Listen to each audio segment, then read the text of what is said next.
Ita Gadadara Shivasadi Gauravaktaranda Hare Krishna Krishna Krishna Hare Hare Hare Rama Rama Rama Hare Hare.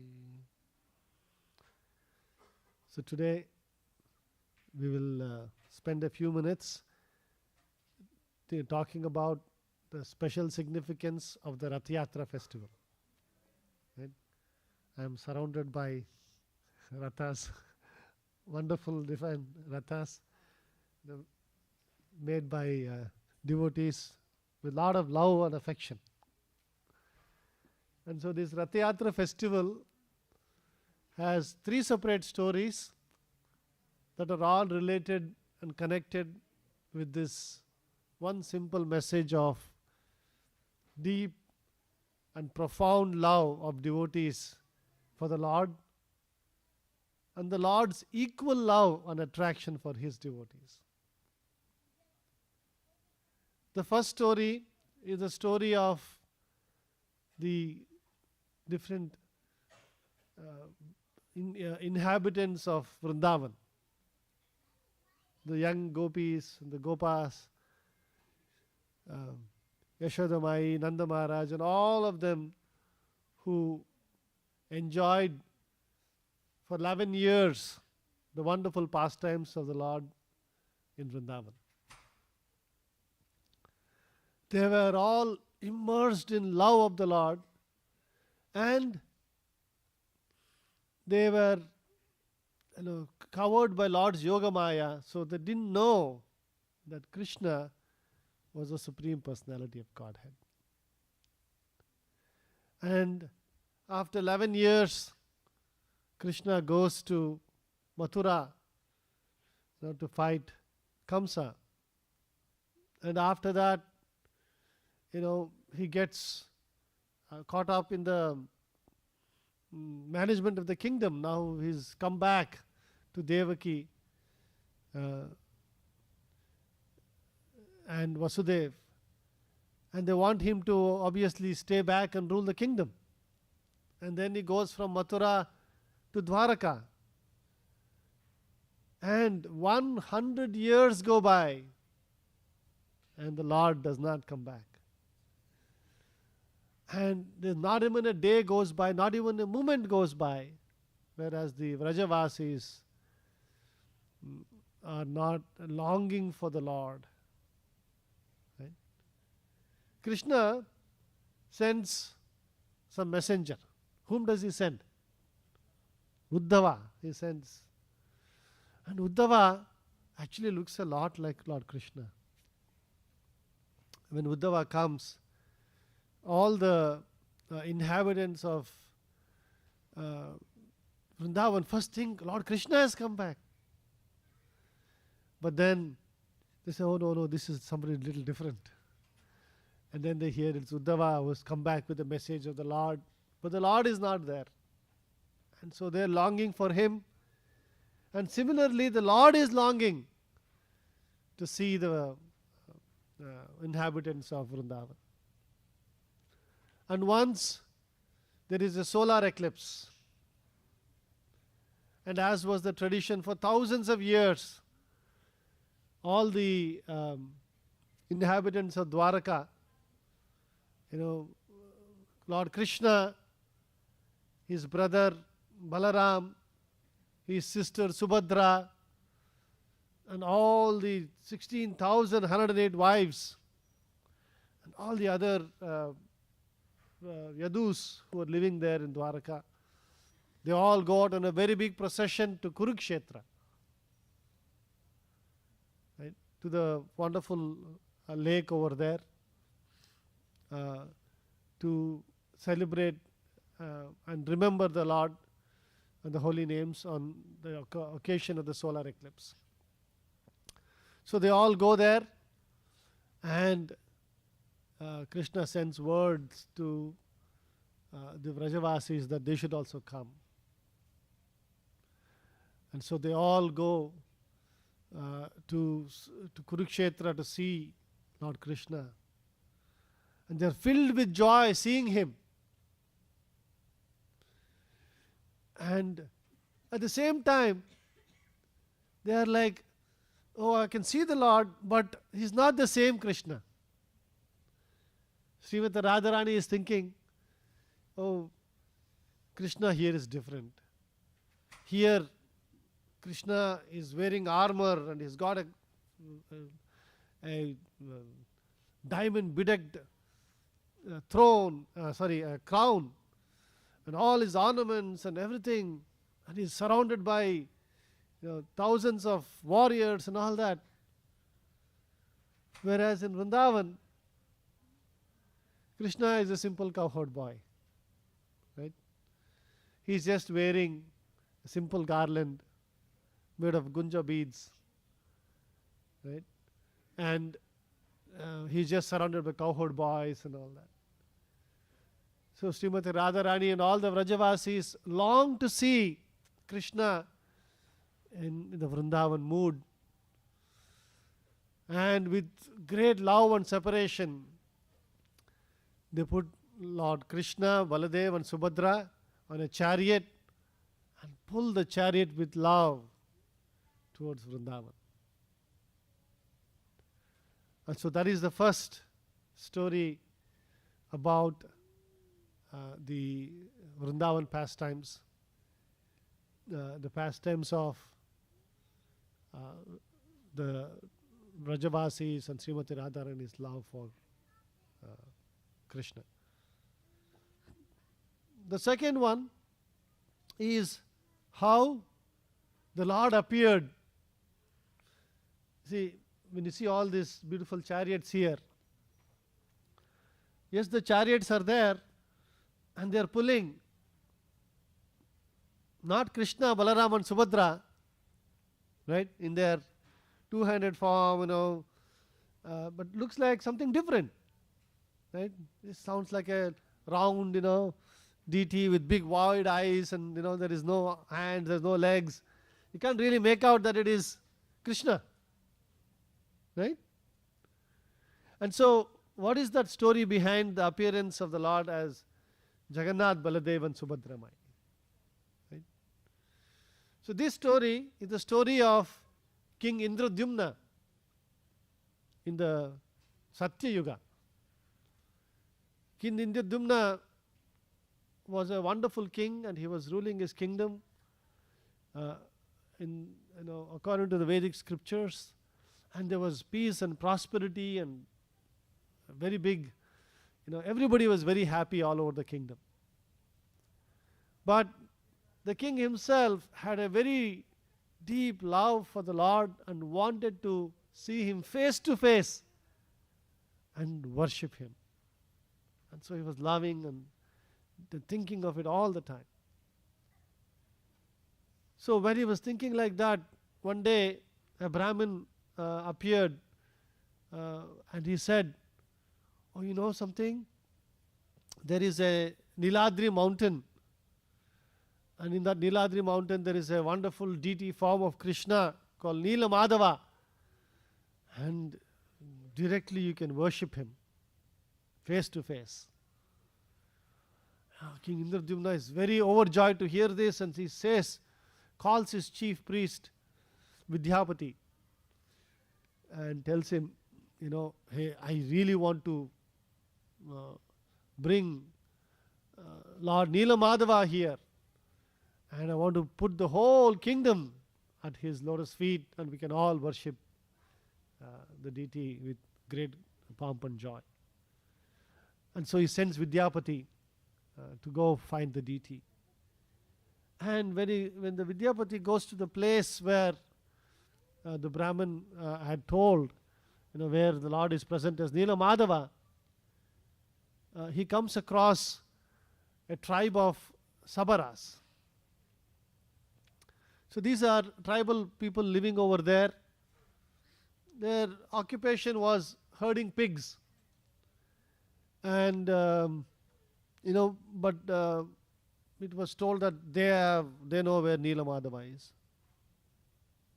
Right? And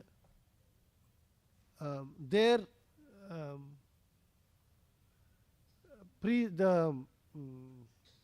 chieftain of the tribe. Anybody knows what was his name? Huh? Vishwavasu, I think. So that particular chieftain, they knew that he was worshipping Neela Madhava very secretly. Not everybody knew that, that Vishwa, nobody had seen, only Vishwavasu was known to worship Neela Madhav. And so Vidyapati, in order to find out about this, so what he does, he marries the daughter of this Vishwavasu so that he can find out about Neela Madhav. And after a few years, he earns the trust, and then through his daughter, he says, please show me Neela Madhava. I want to see Neela Madhav. I heard he is a wonderful deity. So, but Vishwavasu is very guarding. He is very careful that, so nobody should take away the deity. So he says, yes, I will take you, son-in-law, but you have to you'll be blindfolded and you should come with. And so Vidyapati is blindfolded, but he is eager to serve Indradyumna Maharaj's request. And so what he does, he takes some mustard seeds, and as he is going, he is dropping some mustard seeds along the way, thinking that, the mustard seeds will fall and then rain will come and then they will grow and then there will be a pathway for me to trace back where I was. And Vishwavasu takes him to this wonderful place where this beautiful deity of Neela Madhav, so resplendent, so beautiful. And Vidyapati is, overwhelmed with joy seeing this. And then he comes back. And then the Lord that night appears in the dream of Vishwavasu and tells him, Neela Madhava appears and says, "Oh Vishwavasu, you have worshipped me with such nice care, but I long to be worshipped by Indradyumna Maharaj, who is also eagerly waiting to worship me." Vishwavasu is so, because he so much loves Neela Madhav, he doesn't want to give up. And so he says, he is very upset with this Vidyapati that he has cheated him. And so he ties him up. And then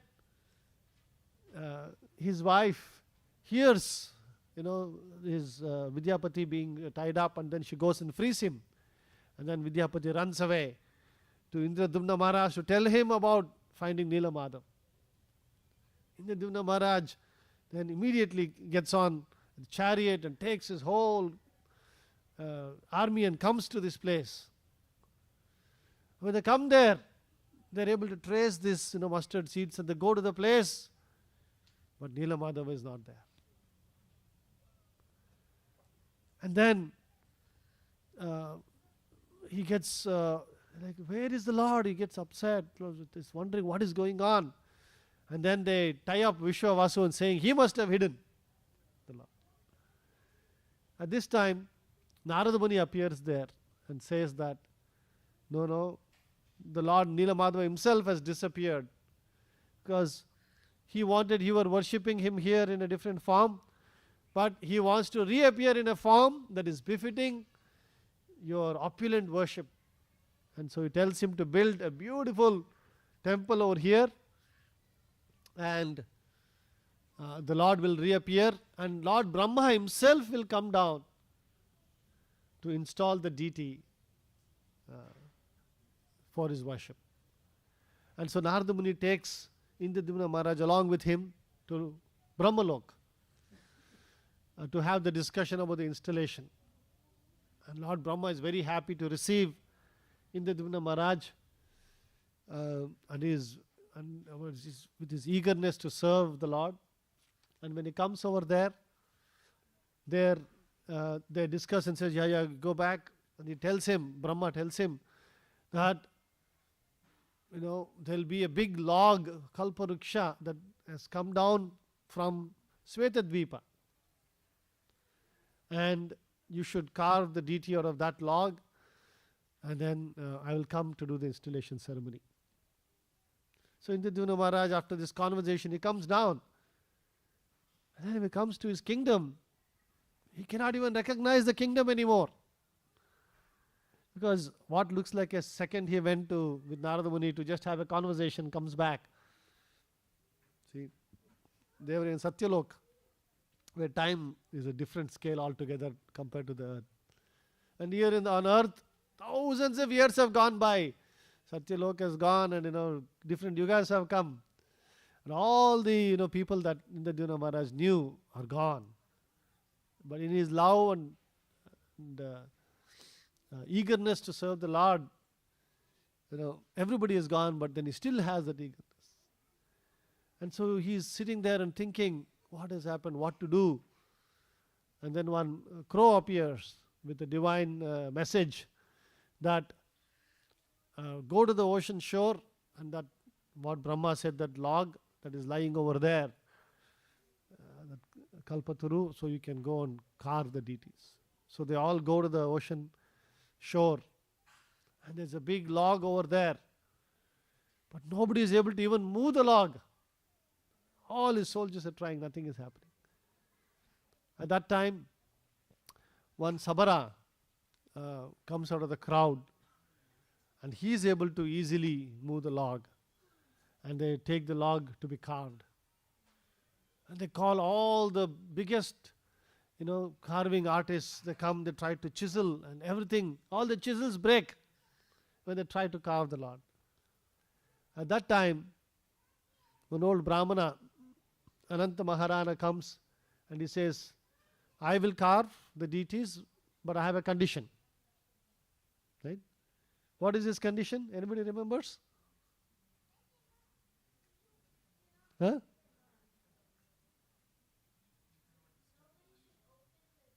Yeah, for how long? For 3 weeks. He says 3 weeks I'll be carving and nobody should disturb me. If you disturb me, I'll disappear. So this place is arranged, and then Anant Maharana, he is carving. 2 weeks they're hearing a lot of chiseling going on. And suddenly the chiseling stops. And Indradyumna Maharaj is concerned, because he was a very elderly Brahmana. So he's concerned, what happened to him? Maybe something happened to him. Should we go take care of him? Should we go see what is going on? One day he waits, then he's very eager, and then he asks all his associates what to do. They are telling him, no, just wait few more days. But Indradyumna Maharaj is so eager to see the Lord, and he's concerned what is going on. And so he goes and opens the door.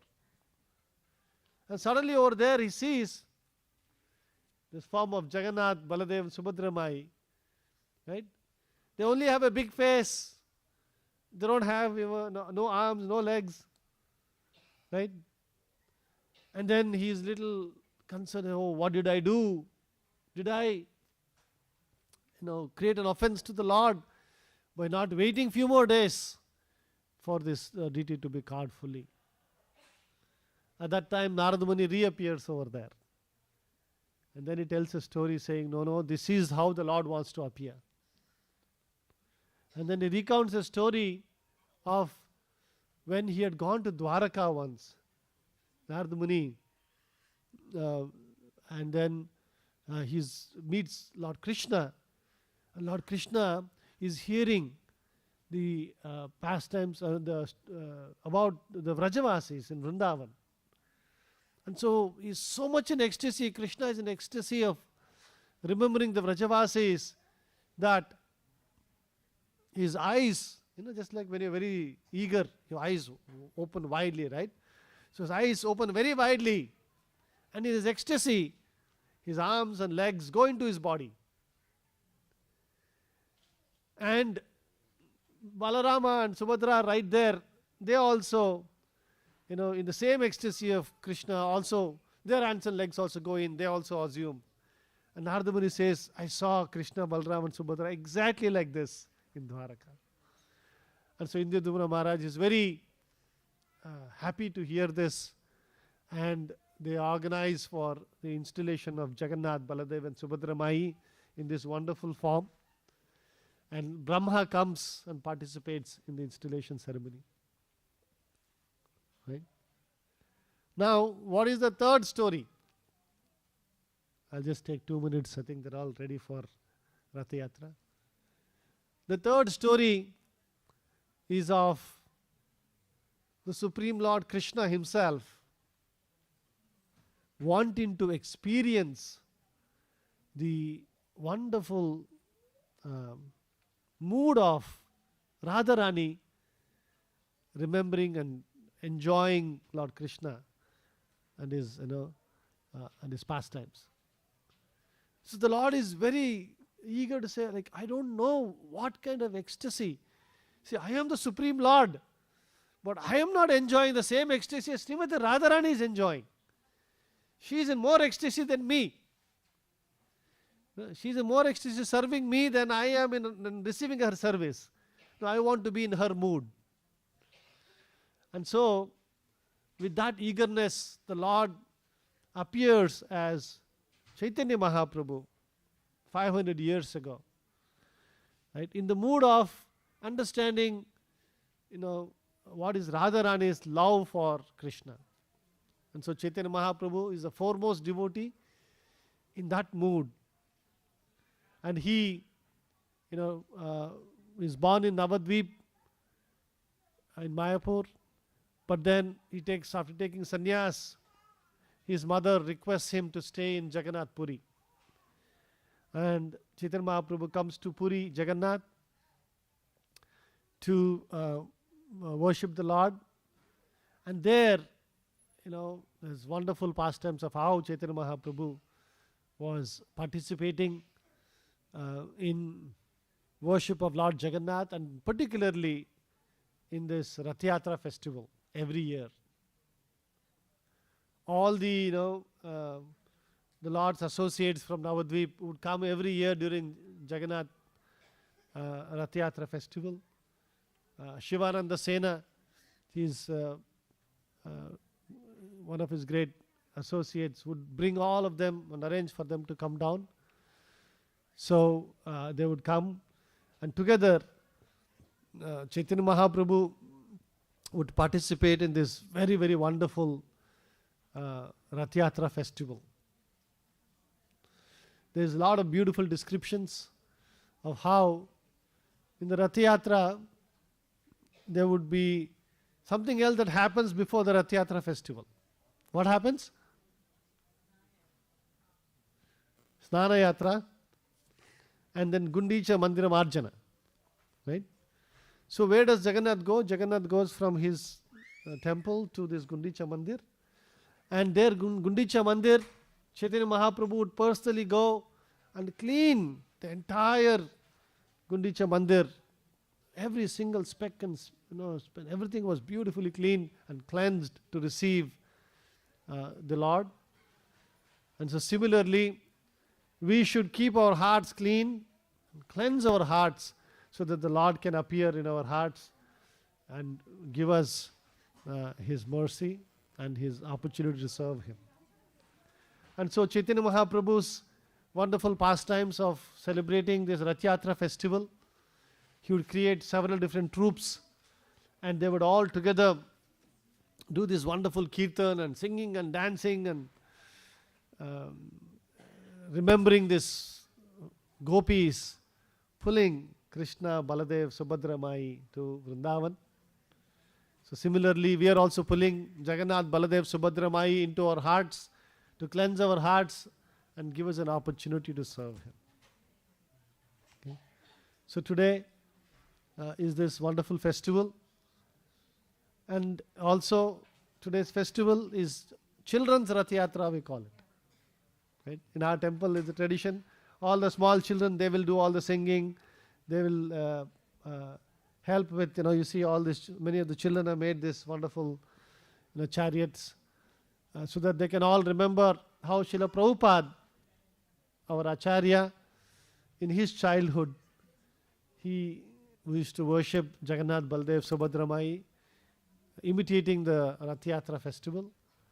And he instituted these celebrations all over the world in different centers, which we are also following today. Okay. So with this, are we ready for the festival? Okay, they're still finding on. Yes, while the new visitors, if there are any new visitors today coming for the first time, please do with a report at the back over there. You can see there is a board over there. Mataji is there. They have some gifts for you, and they'll tell you about our temple. Anybody is here coming for the first time? Few people here. Few people. Very nice. Please do go over there. They'll give you some gift, and they'll also tell you about our temple, about the different festivals that we celebrate, and how you can stay in touch with us. Okay. So this pastimes of Jagannath, Baldev, Subhadramai, and this Rath Yatra is a very wonderful pastime that we'll all get an opportunity to experience today. Okay. We'll start with a few announcements that Aryan will do now.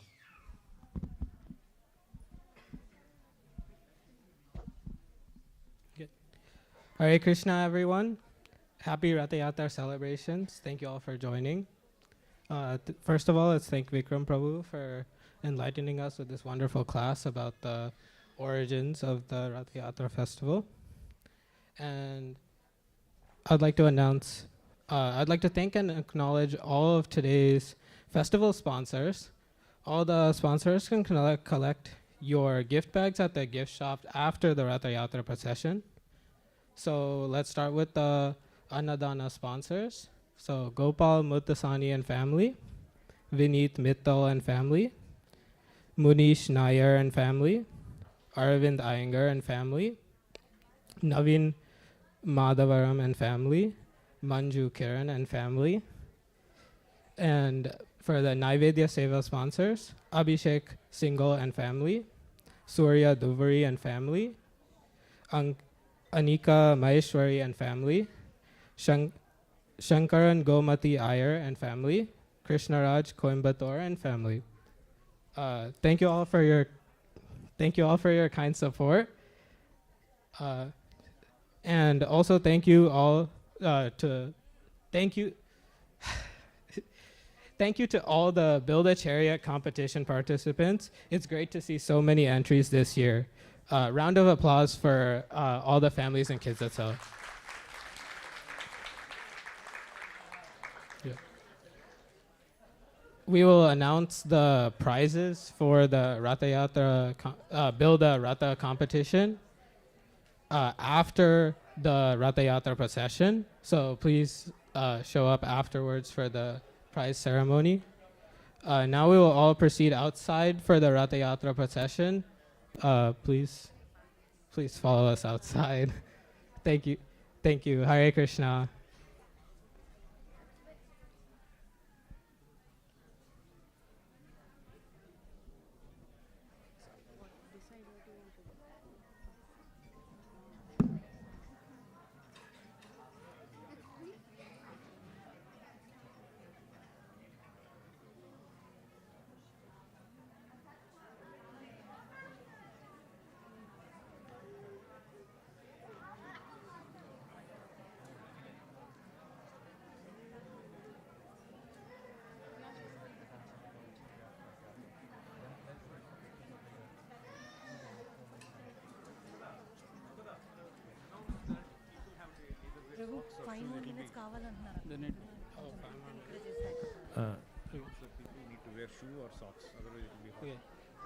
I would suggest everyone to wear shoes or socks while we're outside on the Rath Yatra. It's a very hot day. You'll burn your feet, probably.